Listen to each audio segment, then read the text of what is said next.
Good morning, नमो बुद्धाय सभी लोगों को।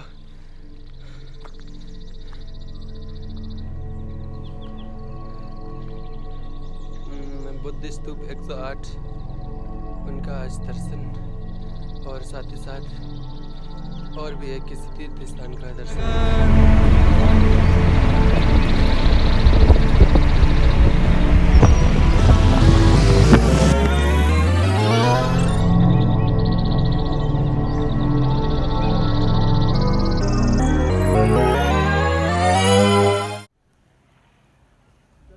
वो एक झील जो है ना, वो दिख रही है।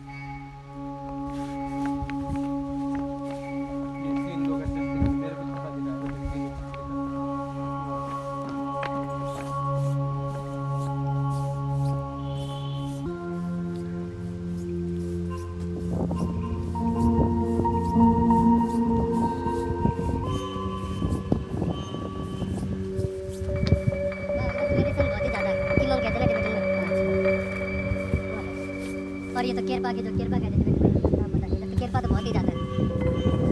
फिर अभी यहाँ से कहाँ जाना है?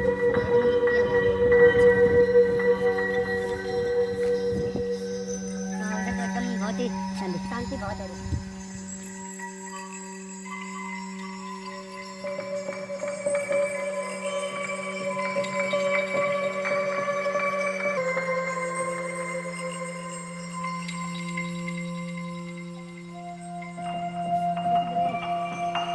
यहाँ पर जो एकदम सुंदरता है ना, बहुत एकदम स्वर्ग के समान है। तो हम जा रहे हैं गुफा के पास, जो यहाँ पर प्रसिद्ध एक बहुत ही मशहूर एक गुफा है। थोड़ा सा शेक हो सकता है वीडियो, क्योंकि थोड़ा बिना गिम्बल के